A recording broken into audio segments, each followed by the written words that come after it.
Oke, Assalamualaikum warahmatullahi wabarakatuh. Bismillahirrahmanirrahim. Halo, selamat datang teman-teman di acara Talk Show 2 Gerak Pemuda Youth Impact for Society. Nah, di sini perkenalkan dulu, nama saya Nabila Nadia Setiadi dan di sini saya akan memandu jalannya acara sebagai MC dengan di sini ada narasumber kita yaitu Sigit Bayu Cahyanto. Nah, mungkin dapat langsung dimulai aja untuk kepada Sigit, bisa langsung perkenalan.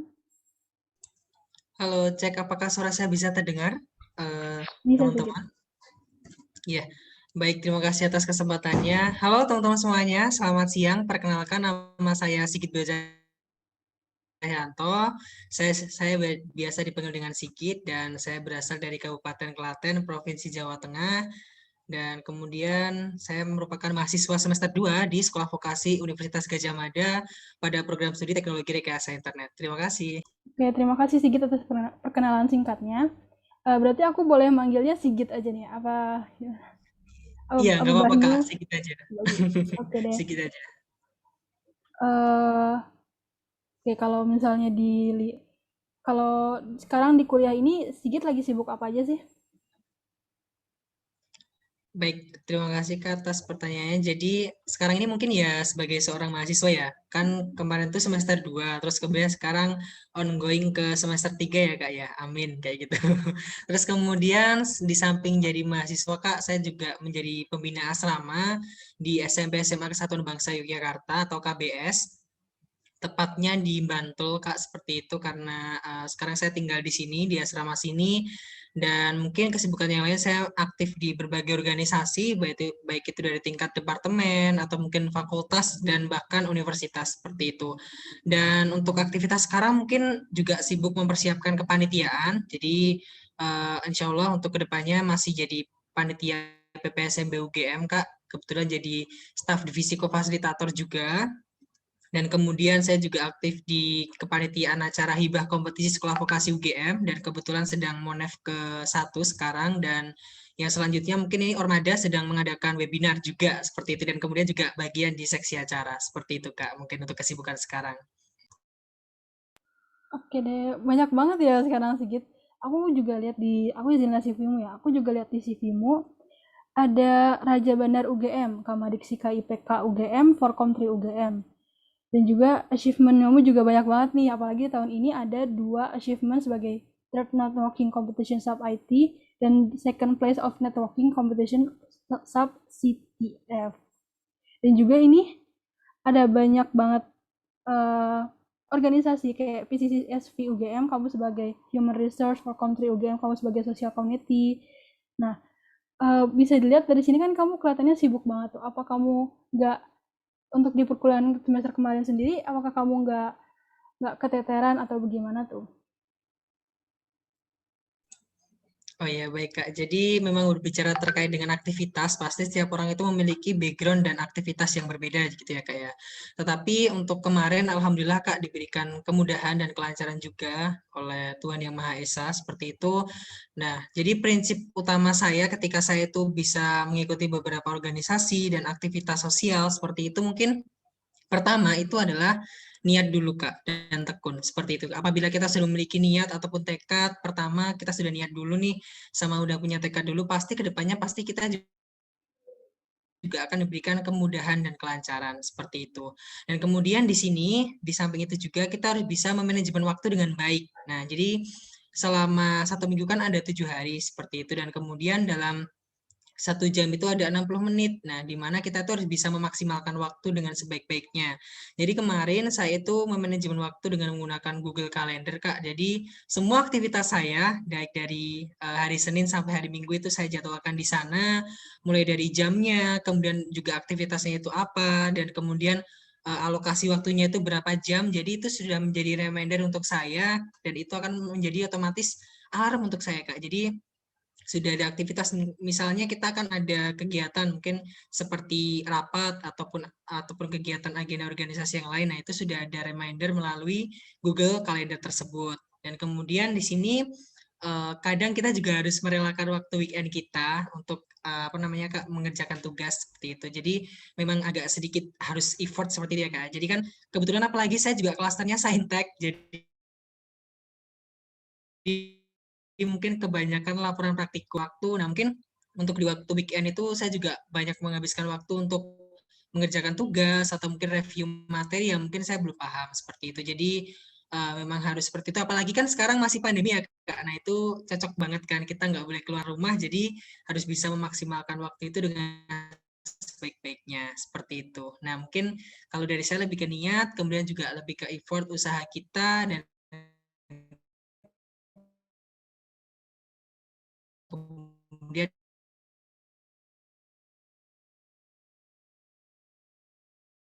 Oke deh, mungkin dari aku yang tadi aku tangkap dari bukan mungkin, dari yang aku tangkap dari Sigit tadi, emang lebih ke time management dan juga emang sama niat biar bisa semua berjalan dengan lancar dan emang diselesaikan sampai akhir begitu ya Sigit.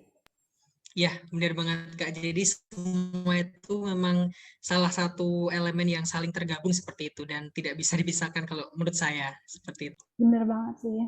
Nah, tadi kan Sigit juga sedikit selain organisasi sedikit juga Sigit juga menyebutkan bahwa ada kegiatan sosial juga. Nah, apakah Iya, benar kegiatan Kak. sosial tersebut yang seperti yang bentuknya volunteering atau project seperti itu?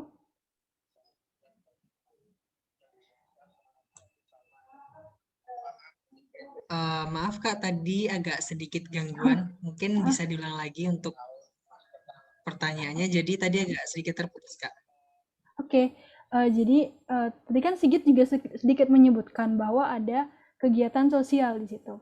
Nah, kegiatan sosial ini apakah yang bersifat seperti volunteering atau yang project gini gitu?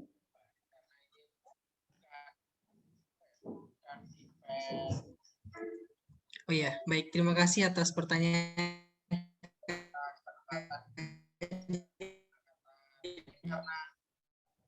Kegiatan sosial seperti itu. Jadi kita dapatkan di situ atau sesuatu hal yang kita susun ke depannya. Jadi di sini kita bisa melakukan seperti kegiatan sosial, kita bisa melakukan bakti sosial, bahkan kita bisa mendirikan suatu platform yang gunanya itu untuk bisa mengayomi atau bisa mendapatkan anak-anak itu bisa mendapatkan fasilitas sesuai dengan apa yang mereka harapkan. Seperti itu, Kak. Jadi lebih ke arah relawan sosial dan volunteering Hmm. seperti itu. Nah, oke. Tadi seperti disebutkan lebih ke arah volunteering gitu dan relawan sosial. Nah, kalau menurut Sigit sendiri, bedanya organisasi dan volunteering di sini apa sih? Oh iya, baik. Terima kasih.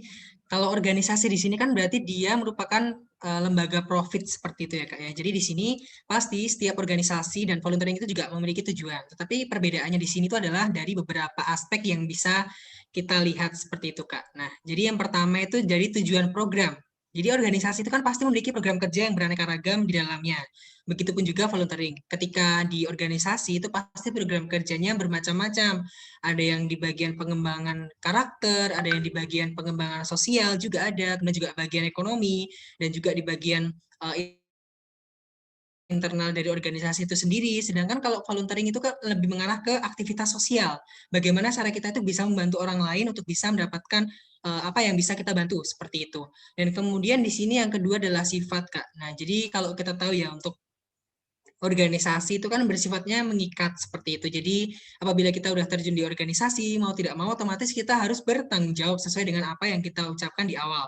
Sedangkan kalau volunteering itu berarti berdasarkan niat kita, kemudian juga kerelaan kita untuk bisa mengikuti kegiatan volunteering tersebut, sehingga itu benar-benar ikhlas Kak tanpa adanya suatu paksaan seperti itu. Dan kemudian yang ketiga itu adalah durasi program. Jadi kalau untuk organisasi kan pasti ada yang namanya timeline program kerja seperti itu. Nah, jadi kalau untuk organisasi pasti dia akan bekerja sesuai dengan timeline-nya. Tetapi untuk volunteering itu juga ada timeline-nya, tetapi di sini itu lebih fleksibel Kak waktunya. Baik itu bisa kita lakukan kapan saja maupun sesuai dengan jadwal yang sudah kita tentukan. Karena volunteering ini sifatnya itu kan tidak pasti Kak. Misal ada bencana alam. Nah, tidak mungkin kan kita meramal misal di bulan depan ada bencana alam nih, kan nggak mungkin. Jadi itu lebih ke arah apa ya?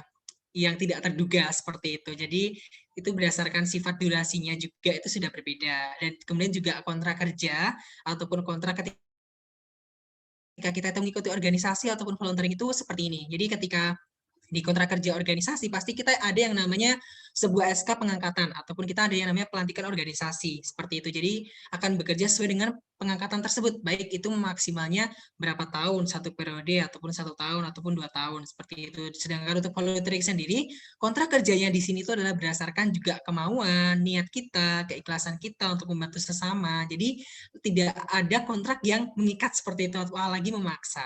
Dan kemudian juga yang kelima itu bidangnya, Kak. Jadi sudah berbeda ya kalau untuk lembaga yang menghasilkan keuntungan, pasti kan setiap organisasi itu pasti memiliki cara bagaimana sih cara untuk meningkatkan profit ataupun keuntungan. Tetapi kalau untuk volunteering ini, dia itu bersifatnya adalah nirlaba ataupun tidak menghasilkan keuntungan. Nah, jadi keuntungan yang kita dapat itu adalah apa yang sudah kita lakukan itu untuk orang lain. Jadi yang memperoleh keuntungan itu adalah orang lain. Nah, yang keuntungan yang kita dapatkan, nah itu adalah rasa senang atas mungkin orang lain juga bahagia atas apa yang sudah kita lakukan. Kemudian juga bagaimana seseorang itu bisa mendapatkan hikmah ataupun mendapatkan bantuan dari apa yang sudah kita berikan kepada beliau atau kepada mereka. Nah, mungkin itu ya Kak, kurang lebihnya untuk perbedaan dari organisasi dan volunteering. Jadi kayak dari oh ya terima kasih Sigit atas jawabannya kayak emang organisasi tuh sifatnya mengikat gitu. Terus kalau misalnya volunteering emang lebih fleksibel dan emang benar banget kata Sigit volunteering itu memang seperti apa ya? Kita memberikan ke orang lain, tapi kita entah kenapa kita juga memberikan kita juga mendapat feedback yang berupa kitanya senang dapat berbagi, kitanya senang dapat beramal gitu ya. Jadi kayak sesuai dengan peribahasa apa yang sudah kita tanam akan kita tuai juga. Dan kalau misalnya emang kita menanam kebaikan, akan tuai kebaikan juga bagi diri kita. Tuh. Nah, Iya, kemudian benar banget Kak. motivasi Sigit untuk semangat banget nih ikut banyak kegiatan volunteering tuh apa aja ya kalau boleh tahu?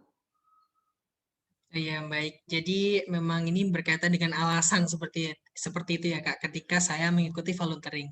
Nah, jadi mungkin ini berkaitan dengan background diri saya, Kak. Jadi selama ini saya sadar bahwasanya saya itu juga bukan orang berada gitu. Saya bukan orang yang punya, saya bukan orang yang apa namanya istilahnya itu memiliki semuanya seperti itu. Jadi berasal dari background hidup saya yang mungkin dari keluarga yang sederhana karena kebetulan saya juga orang yang biasa saja seperti itu Kak. Jadi disinilah saya itu mulai tergerak bahwasanya di sini saya sadar bahwasanya setiap orang itu memiliki kesempatan yang sama, baik itu dari bidang pendidikan, baik itu dari bidang sosial, baik itu dari bidang yang lainnya juga, ekonomi juga itu memiliki kesempatan yang sama untuk bisa berkembang ataupun memaksimalkan kehidupan mereka masing-masing. Nah, disinilah saya sadar bahwasanya kalau dari lini terkecil saja itu tidak bergerak untuk bisa melakukan volunteering, jadi bagaimana kita mau maju ke depannya seperti itu. Jadi alhamdulillah Kak, saya di sini juga salah satu penerima manfaat juga.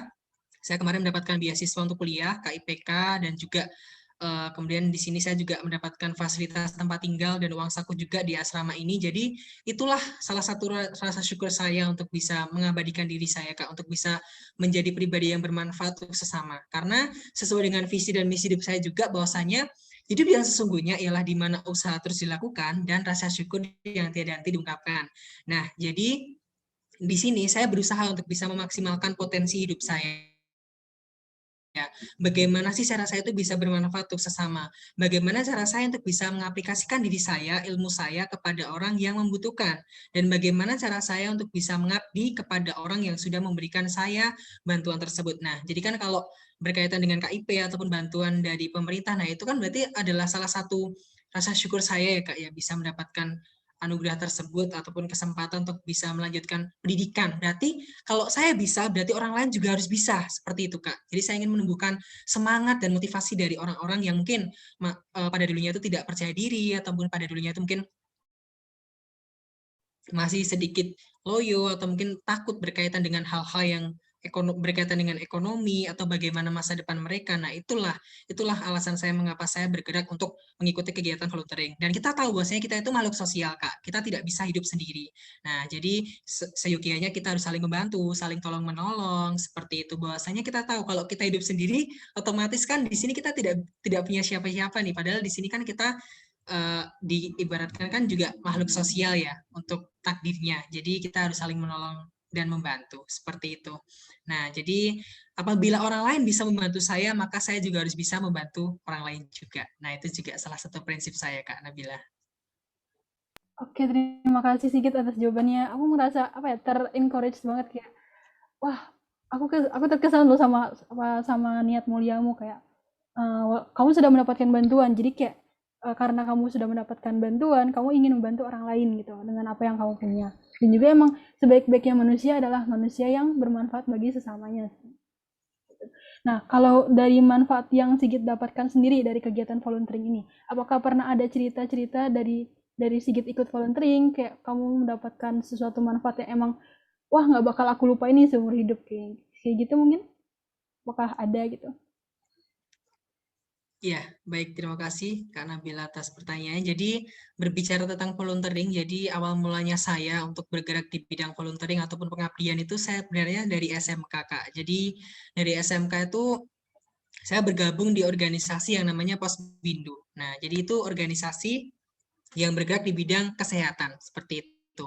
Di situ saya menjadi kader Posbindu dari SMK Negeri 1 Ngawen, dan itu kebetulan juga bekerja sama juga dengan puskesmas daerah setempat, dan juga dibantu dengan Universitas Gadjah Mada dan dari FKKMK UGM tersebut, dan juga bekerja sama dengan Universitas Melbourne yang ada di Australia. Nah, dari ketiga elemen tersebut itu bersama-sama, Kak. Jadi kan zaman di tahun 2018 itu sedang ketika penyakit tidak menular itu meningkat ya, Kak. Kayak semacam stroke, kemudian juga gula, dan juga penyakit yang lainnya yang berkaitan dengan penyakit tidak menular, seperti itu kan meningkat. Nah, jadi itulah kami mulai terjun ke masyarakat. Kami mulai terjun dari lini terkecil kita dulu, dari lingkup sekolah. Kita memberikan suatu penyuluhan, sosialisasi, dan juga pemeriksaan screening kesehatan. Jadi setiap 1 bulan sekali kami sudah disahkan dalam satu organisasi namanya Posbindu Krida Usada, dan kebetulan saya juga angkatan pertama di situ. Dan di situ kami tuh mengadakan pemeriksaan faktor risiko dan juga menganalisis kondisi partisipan kita. Jadi untuk pertama kalinya saya bisa sadar bahwasanya kita tuh bisa loh untuk membantu orang lain walaupun itu dari segi apapun. Nah, jadi kita memiliki niat baik itu sudah menjadi poin plus untuk bisa mengawali dunia kita ke bidang volunteering ini. Dan kemudian seiring berjalan itu saya juga memiliki apa namanya pengalaman volunteering itu menjadi pengajar bimbel online. Jadi kemarin alhamdulillah itu waktu saya mendapatkan beasiswa tempat tinggal ini, nah itu saya dinaungi oleh Yayasan Rubik atau Yayasan Rumah Bina Cendekia, di mana yayasan itu membuka yang namanya Bimbi, Kak. Nah, Bimbi itu adalah bimbingan belajar online gratis. Nah, itu bimbingan ini itu ditujukan secara online seperti itu. Jadi di sini tuh membina dari siswa SD, SMP, SMA, bahkan yang mau masuk ke perguruan tinggi seperti bimbingan UTBK di sini juga ada. Seperti itu. Jadi di sini kemarin saya mengabadikan diri untuk menjadi pembimbing di kelas SMP, kelas 8, dan juga persiapan UTBK di mata pelajaran bahasa Indonesia. Seperti itu. Jadi yang paling berkesan itu, dan di kuliah ini saya juga mulai mencari nih terkait dengan relasi saya untuk mengikuti volunteering, yaitu Rumah Jis UGM. Jadi alhamdulillah juga saya juga salah satu penerima beasiswa di Rumah Jis UGM juga. Nah, jadi di situ saya tuh bergerak bahwasanya di yayasan ini tuh merupakan yayasan zakat, infak, dan sodakoh. Jadi setiap bulan kami itu memiliki apa ya, memiliki suatu tanggungan, memiliki suatu kewajiban untuk bisa menyalurkan zakat dan sedekah tersebut kepada 8 golongan afnaf kayak gitu, Kak. Jadi 8 golongan itu ada yang dari tunanetra, tunadaksa, tunarungu, seperti itu. Jadi itu sudah tersebar di wilayah Yogyakarta, di Gunung Kidul juga ada, Bantul, Sleman, bahkan Kulon Progo itu juga sudah ada, dan ini dinaungi oleh Lembaga Penelitian dan Pengabdian Masyarakat LPPM dari Basnas, seperti itu. Dan kemudian yang selanjutnya yang baru-baru ini itu adalah peer education ataupun konselor sebaya. Jadi saya juga mengikuti apa namanya pemilihan duta genre juga, Kak, dan itu juga ada pengabdiannya gitu di bidang kemasyarakatan, khususnya di persiapan bagaimana cara kita menjadi generasi muda yang berencana. Jadi di situ kemarin melakukan peer education di Batko TPK di Tempel kayak gitu, tapi itu dilaksanakan secara daring juga. Jadi di situ tuh kita memberikan peer education project kepada siswa SD tentang bagaimana cara kita itu mengajarkan education sex sejak dini. Jadi dalam artian kita harus bisa membentengi anak-anak kecil dari adanya free sex ataupun dari adanya ancaman penyakit menular seksual sejak dini, supaya mereka itu paham dan tahu bahwasannya pernikahan dini itu tidak boleh dilakukan kayak gitu Kak. Jadi harus ada upaya pendewasaan usia perkawinan. Kan kadang kasus pernikahan dini di Yogyakarta kan juga tinggi Kak. Bahkan itu menepati peringkat ketiga seperti itu di Indonesia. Nah, itu merupakan salah satu faktor yang miris juga dan tergerak juga gitu. Ternyata program seperti itu juga asik kita jalankan, kita sosialisasi.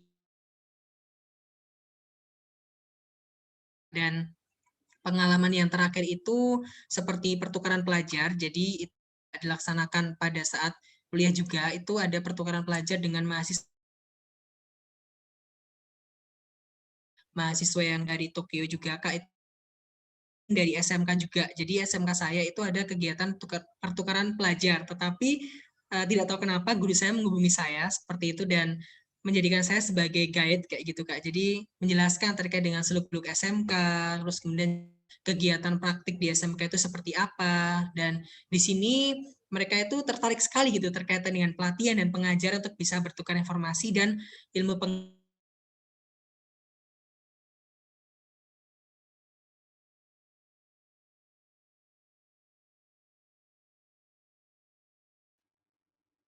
kayak gitu, menjadi relawan sosial kayak gitu. Nah, jadi untuk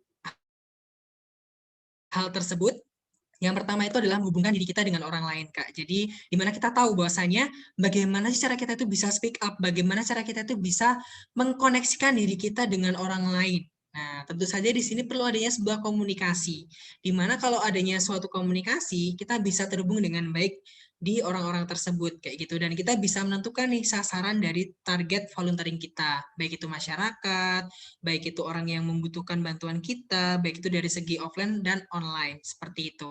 Dan kemudian kita itu bisa apa namanya membuat diri kita tuh lebih bahagia ya, karena nggak tahu kenapa Kak, ketika kita tuh volunteering kayak gitu, kita itu jauh lebih bahagia dari apa yang kita rasakan ketika kita tuh nggak ngapa-ngapain. Jadi ketika saya tuh bisa membuat orang lain tersenyum dan membuat orang lain tuh bisa apa ya bersyukur seperti itu, jadi saya makin bersyukur gitu Kak. Alhamdulillah banget itu kita bisa diberikan kesempatan untuk bisa saling belajar bersama, saling membantu seperti itu.